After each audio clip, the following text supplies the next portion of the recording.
तो चलिए अब हम लोग यहाँ पे 7th क्वेश्चन जो है वो यहाँ पे देखने वाले हैं।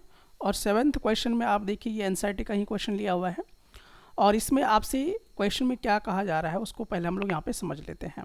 तो देखिए क्वेश्चन में आप लोगों का यही कहा जा रहा है कि यहाँ पे 31st टर्म जो है एपी का वो आपको फाइंड आउट करना है, जिसमें से 11th टर्म आपका दिया हुआ है 38 एंड द 16th टर्म आपका दिया हुआ है 73।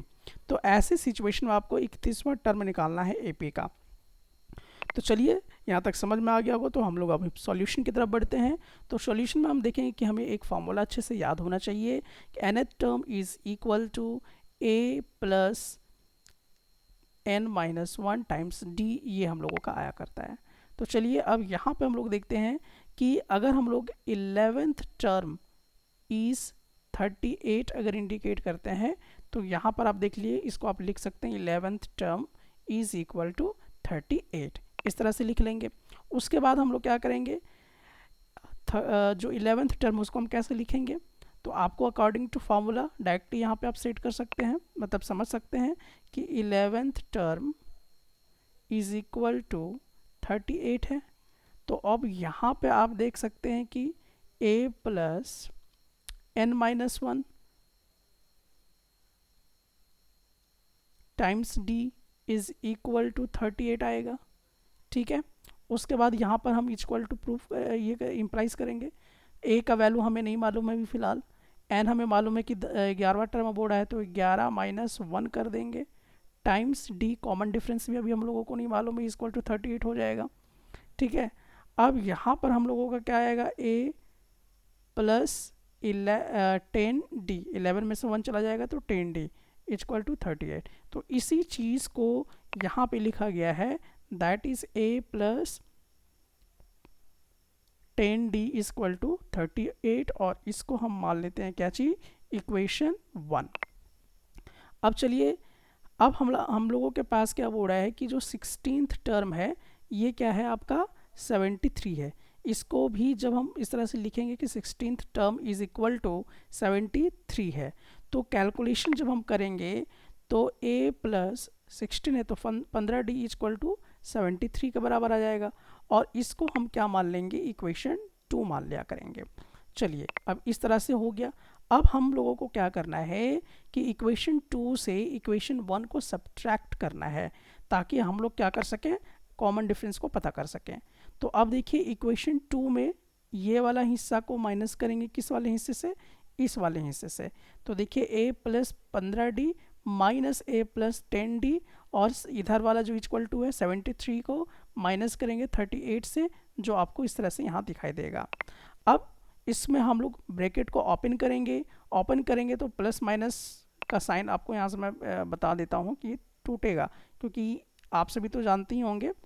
तो a प्लस 15d, यहाँ पे देखिए माइनस प्लस माइनस a, फिर यहाँ से माइनस प्लस माइनस 10d ये आएगा, इज इक्वल टू 73 में से 38 घटा देंगे तो 35 बचेगा। अब यहाँ पे देखिए ये प्लस माइनस a ख़त्म हो गया, और 15d में से 10d चला जाएगा तो क्या बचेगा, 5d इज इक्वल टू 35 हो जाएगा। अब d को यहीं पे छोड़ देंगे तो 35 डिवाइडेड बाई 5 करेंगे तो ये क्या आ जाएगा, 7। तो यहाँ तक आपको बात समझ में आ गया होगा। तो इस तरीके से हम लोगों ने देखा कि d का वैल्यू हमारे पास कितना आ चुका है, 7 आ चुका है। चलिए अब इसमें हम लोग क्या करेंगे कि इक्वेशन 1 जो हम लोगों के पास यहाँ पर है इसको पकड़ेंगे, क्योंकि आप लोगों ने linear pair in equation two variable पढ़ा है, बिल्कुल वही कॉन्सेप्ट यूज करना है। तो अब इसमें हम इसको क्या करेंगे, पुट करेंगे। यहाँ पर a है प्लस 10 है, और यहाँ पे d के जगह पे क्या पुट कर दिया, क्योंकि d हम लोगों का कितना आ चुका है, 7, तो यहाँ पे हमने 7 रख दिया इज इक्वल टू 38।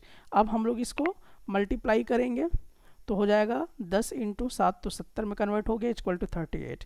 ठीक है, अब हम लोगों को a का वैल्यू निकालना है तो 70 को इधर माइनस कर देंगे, ट्रांसपोज करेंगे तो a का वैल्यू कितना आ जाएगा, तो आप यहाँ पे देख सकते हैं कि a का वैल्यू -32 आ जाएगा। तो अब हम लोगों के पास दो चीज़ें आ गई हैं, एक तो हमारे पास फर्स्ट टर्म आ गया और दूसरा हमारे पास कॉमन डिफरेंस आ गया। अब जब ये आ गया है, now we are in the position to find out the 31st term of an AP, ये निकाल सकते हैं। ठीक है, तो अब चलिए इसको निकालते हैं हम लोग। तो ये निकालने के लिए आपको मालूम है कि 31st term is equal to, ये फॉर्मूला यूज आपको करना है, तो a प्लस 30d हो गया। अब इसमें से a और d का वैल्यू हमें मालूम है, तो इसको सब्स्टिट्यूट करेंगे। तो a के जगह पे हम लोगों का -32 आया हुआ है, तो -32 रखेंगे। प्लस है तो हमने यहाँ पे प्लस रख दिया, और d का वैल्यू हम लोगों के पास 7 है, तो इसको 30 से मल्टीप्लाई किया तो 210 आ गया। ठीक है, और इस तरीके से माइनस प्लस माइनस करेंगे तो ये घट के 178 के आसपास में आ जाएगा, यानी कि 178 आएगा। तो ये जो 31वां टर्म है वो फाइनली हम लोगों का 178 आएगा। तो बहुत ही इजी है, ये बन चुका है प्रश्न आपका। तो चलिए अब हम लोग यहाँ पे आप देखिए कि NCERT का ये आपका एक्सरसाइज का क्वेश्चन है, और ये आपका एक्सरसाइज का 8 नंबर का क्वेश्चन है। और देखिए ये क्वेश्चन कैसे आपको उलझाता है, ये भी आपको वहाँ पे समझ में आना चाहिए। तो यहाँ पे बोल रहा है कि an AP consists of 50 terms of which third term is 12। कह रहा है कि एक AP है जिसमें 50 टर्म जो हैं वो कंसिस्ट है। कितना है? 50 टर्म, जिसमें से थर्ड टर्म जो है वो आपका 12 है दिया हुआ है, और लास्ट टर्म आपका 106 दिया हुआ है। तो ऐसे सिचुएशन में आपको 29वां टर्म जो है वो फाइंड आउट करना है। तो चलिए शुरू करते हैं कि कैसे इसको हम पता करेंगे। तो अब चलिए यहाँ पे देखते हैं, यही फॉर्मूला सेम हम लोगों का लगेगा। और इसके बाद अब यहाँ पे देखिए थर्ड टर्म, तो थर्ड टर्म इज़ 12 है, तो हमने यहाँ पे लिखा कि थर्ड टर्म इज़ 12। तो अब ये 12 है, तो इसको हम लोग यहाँ पे इस तरीके से n माइनस यहाँ पर 1 करेंगे एंड d करेंगे, तो इस तरीके से हम लोगों का आएगा। तो a प्लस थर्ड बोला था इसलिए 2d इज इक्वल टू 12। तो ये आपको मालूम है कि कैसे आ गया है। ठीक है, फार्मूला जो ऊपर में दिया हुआ है उसको आपको यूज़ करना है। ठीक है, अब ये इक्वेशन 1 बन गया। अब हमारे पास नेक्स्ट क्या चीज़ है कि 50वां टर्म जो है, यानी कि 50 टर्म्स, देखिए लैंग्वेज को कैसे यहाँ चेंज किया है, 50 टर्म्स ऑफ विच, देखिएगा ध्यान से, 50 टर्म्स इज 106।